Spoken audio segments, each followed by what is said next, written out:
નમસ્કાર દોસ્તો મિત્રો, ઉનાળાની ઋતુ ચાલુ થાય એટલે આપણા રસોડામાં એક મસાલો, જેને આપણે મસાલો કહીએ છીએ, પણ રસોડામાં રહેલા બધા જ મસાલાઓ છે એ ઔષધીય ગુણતત્વ ધરાવે છે. અને એમાંનો એક મસાલો એટલે સૂકા ધાણા.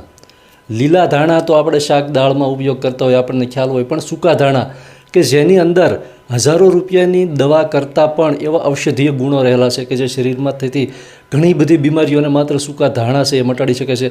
અને અત્યારે ઉનાળામાં એ ખૂબ જ ઉપયોગી પુરવાર સાબિત થાય છે. મિત્રો, સૂકા ધાણાનું પાણી, માત્ર ને માત્ર સૂકા ધાણાનું પાણી પીવાથી શરીરમાં અસંખ્ય ફાયદા થાય છે.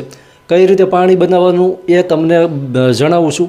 એની પહેલાં કહી દઉં કે સૂકા ધાણા છે ને એ સૌથી વધારે ફાયદો શેમાં કરશે તો સૂકા ધાણાનું પાણી નિત્ય પીવામાં આવે થોડા દિવસ તો એ પાચન શક્તિમાં રહેલી ગરબડને દૂર કરે છે.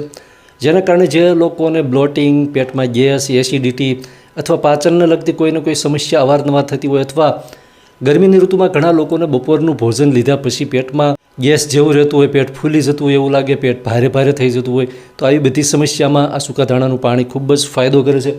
એ સિવાય સૌથી મહત્ત્વનું કે જે લોકો ડાયાબિટીસની સમસ્યાથી પરેશાન છે, જેમને બ્લડ શુગરની સમસ્યા છે, તો સૂકા ધાણાની અંદર રહેલો જે ગુણ છે એ બ્લડ શુગર દૂર કરે છે.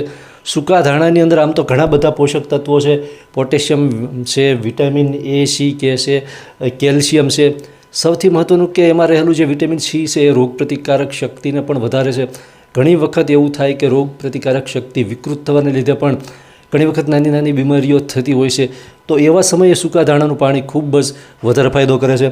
એ સિવાય મિત્રો, લીવર, આપણું જે શરીરનું જે લીવર છે, લીવરની સફાઈ થાય છે સૂકા ધાણાનું પાણી પીવાથી. એટલે લીવરની સફાઈ થવાથી પાચક રસો વધારે એક્ટિવ બને છે, અને પાચક રસો વધારે એક્ટિવ બને છે એટલે પાચન શક્તિ મજબૂત બને છે, જેને કારણે ગેસ, એસિડિટી, કબજિયાત જેવી સમસ્યામાં ઘણો બધો ફાયદો થાય છે. બીજું એ કે લીવર છે એની સફાઈ થવાથી લીવરની કાર્યક્ષમતા મજબૂત બને છે, જેને લીધે પેટમાંથી અને આપણા આખા શરીરમાંથી વધારાનો કચરો, જે ઝેરી દ્રવ્યો હોય, દૂષિત કચરો હોય, એ બધો દૂર થઈ જાય છે. સૌથી મહત્ત્વનું મિત્રો કે આધુનિક સમયમાં થાઇરોઇડની સમસ્યાથી ઘણા બધા લોકો પીડાય છે, અને સૂકા ધાણા છે એ થાઇરોઇડની સૌથી સારામાં સારી દેશી દવા માનવામાં આવે છે.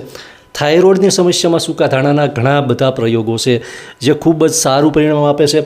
પણ સૂકા ધાણાનું માત્ર પાણી પીવાથી પણ થાઇરોઇડને અંકુશમાં રાખી શકાય છે, અને થાઇરોઇડ જેવી સમસ્યા ઉપર કાબૂ મેળવી શકાય છે. મિત્રો, એ સિવાય ચરબી, એટલે કે જે લોકોના પેટના ભાગે અને સાથળના ભાગે વધારે ચરબી હોય અથવા શરીરનું વજન વધારે હોય, તો સૂકા ધાણાનું પાણી પીવાથી મેટાબોલિઝમ છે એ સુધરે છે, જેને કારણે જે ચરબી છે એ બર્ન થાય છે, જે ચરબી છે એનું શક્તિમાં રૂપાંતર થાય છે, અને જેને લીધે શરીરમાં રહેલી વધારાની ચરબી ધીમે ધીમે દૂર થાય છે. એ સિવાય સૂકા ધાણાનો સૌથી મહત્ત્વનો ગુણ અત્યારે ગરમીની ઋતુમાં હોય ને તો એ છે બળતરા ઘટાડે છે, શરીરમાં રહેલી ગરમી દૂર કરે છે. જે લોકોને વારંવાર પગના તળિયામાં બળતરા થતી હોય, આંખોમાં બળતરા થતી હોય, માથામાં કે પેટમાં બળતરા થતી હોય, તો એવા લોકોને પણ સૂકા ધાણાનું પાણી પીવાથી ખૂબ વધારે ફાયદો થાય છે. મિત્રો, સૌથી મહત્ત્વની વાત કરી દઉં કે સૂકા ધાણાનું પાણી કઈ રીતે બનાવવાનું. તો દરરોજ રાત્રે સૂતી વખતે 1 ગ્લાસ જેટલું પાણી લેવાનું છે. એની અંદર 1 ચમચી આખા જે સૂકા ધાણા હોય છે ને એ આખા સૂકા ધાણા, પાવડર પણ બનાવવાની જરૂર નથી, આખા સૂકા ધાણા 1 ગ્લાસ પાણીમાં પલાળી અને રાખી દેવાના છે. સવારે ઉઠીને આ ધાણા છે એને મસળી નાખવાના અને પાણી પી જવાનું. જો શક્ય હોય તો એ સૂકા ધાણાને પણ ચાવીને ખાઈ જવાના હોય છે.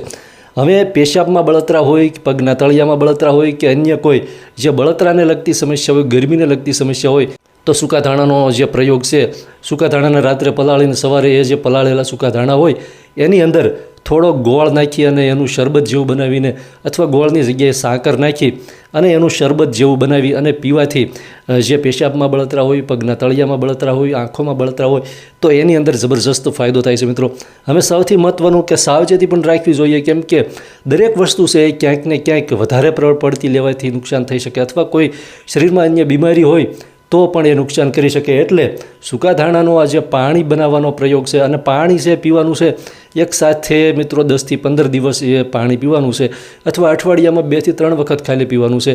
10-15 દિવસ પીધા પછી ફરી પાછું 8 થી 10 દિવસ છે નથી પીવાનું, ફરી પાછું પી શકો છો, અથવા અઠવાડિયામાં 2-3 દિવસ રેગ્યુલર પી શકાય છે.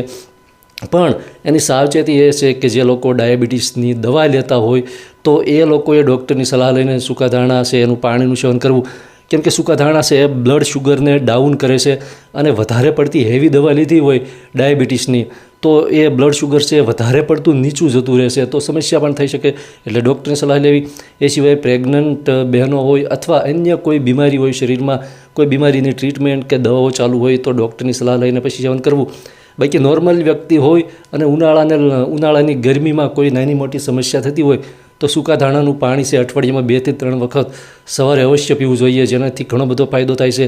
સૌથી મહત્ત્વનું કે સૂકા ધાણાનું પાણી પીવાથી શરીરમાં રહેલો જે વધારાનો જે ઝેરી દ્રવ્યો હોય, ઝેરી કચરો હોય દૂર થઈ જશે અને જેને લીધે લોહીની પણ સફાઈ થાય છે અને સ્કિન અને વાળની સમસ્યા પણ ધીમે ધીમે આનાથી દૂર થવા લાગે છે મિત્રો.